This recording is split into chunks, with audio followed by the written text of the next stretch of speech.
We're here with Alberto Pagan, educator, librarian, musician, community leader, and a band leader. How you doing, sir? Fine, how about you? Oh, good. Thank you. So, you're here in this institution that you've created. Mm-hmm. Can you tell us a little more about what you done to this place? Okay, we are here. This building is the Puerto Rican Institute of Music. It's a school, it's a music of school that I just started a month ago to teach music with an emphasis in Puerto Rican music. I actually have been teaching in the Philadelphia area, especially in North Philly, in the Puerto Rican neighborhood. I've been teaching bomba and plena music, Puerto Rican bomba and plena music, which are two kinds of music from Puerto Rico, for the past 10 years. I started to teach plena, and then I started to teach bomba. And I've been teaching at different schools, different programs, throughout the Puerto Rican neighborhood in Philadelphia. And eventually, I was looking forward to find my own place. And in the process of teaching of this other music and, teaching music in general and performing, because I've been performing too, I created a group, first group and then a second group of bomba and plena music. So I've been performing. So in the process of teaching this music and performing, I've learned more about what people like in terms of music, particularly Puerto Ricans. And I realized that that there was an opportunity to do something that nobody else was doing. And that's why I came up with the idea of creating a full music school of music, not just for bomba music, but for a lot more. Many people used to call me when I would advertise my drumming classes, drums, singing classes of bomba and plena. People would call me for classes for guitar, piano, singing, and so on. So, and then I was thinking, I took all of these years doing this and, seeing the interaction with people and learning how people,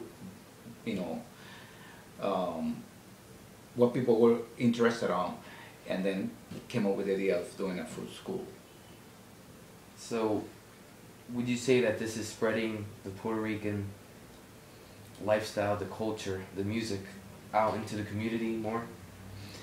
Definitely. I actually been doing that for the past 10 years because people don't know almost anything, little to nothing about bomba and plena music, even less about bomba in this neighborhood. And that's one of the reasons I decided, I had a rediscovery of bomba and plena music, which is a music of my country, when I came over here to the United States, and I started to learn more. I realized how wonderful it was, this is a wonderful music, and how many Puerto Ricans, for reasons that we don't have time to discuss here, but there are political reasons behind that and psychological reasons, people don't appreciate and use this music more.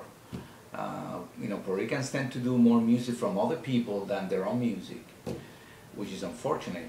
And when I say Puerto Ricans, I'm talking about the majority. I'm talking the majority of Puerto Ricans in Puerto Rico and the majority of Puerto Ricans here in the United States. So they do music, they do classical music, they do jazz, they do this and that, but they don't do their own music. They actually do salsa, but salsa is the least Puerto Rican of all the music that we do. Salsa is a mix of music, from Cuba, from jazz, and some Puerto Rican music created by Puerto Ricans, mainly by Puerto Ricans. So it's a Puerto Rican music, but it's a new Puerto Rican music because they just decided to make it like that. But we have bomba for more than 300 years, and we have plena for more than 100 years, and that's our music. That's totally Puerto Rican, and people don't know much about it and don't do it. So it's unfortunate. And the thing is that the music is wonderful. It's not just that it's ours, it's that it's amazing music. The music is amazing. And it's not just okay, it's wonderful. and it's just a shame that people don't do this wonderful music, and that's why I decided to start to teach this music 10 years ago, and promote it and work on it. So I teach it, you know, I have a group, I promote it, I do events, I create events, all kind of things related to this music. So you said you had two groups. The first one is not currently... It's not active right now. Active. My first group is called Tan Bueno. Tan Bueno was a children, actually, mostly children drumming ensemble. And we would play plena, bomba mainly, bomba. We would play a little bit of plena, but it was mostly bomba. And I performed, you know, several years with that group. I would join another group, I would invite another group, a dance group, and we would play together. We would do performances of drumming, you know, the music, the rhythms, and the dance. And they were wonderful, and they're wonderful. But then during those years, I was working on creating a full group that it would include singing the songs of this music. And eventually I did it with Bon Play. And Bon Play is my current group that is active.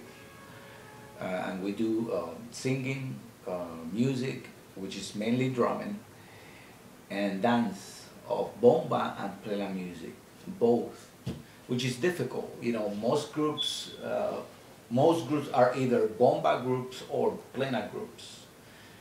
Having a group that plays two kind of music is twice the work in terms of rehearsal.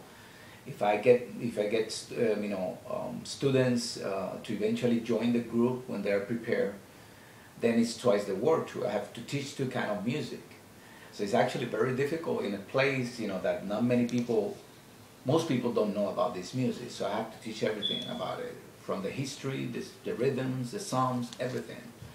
So actually it's very challenging, but because I love the music and I have a commitment of teaching this and promoting this music, I've been doing it, you know.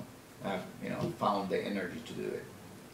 So your group combines these two different styles, bomba and plena.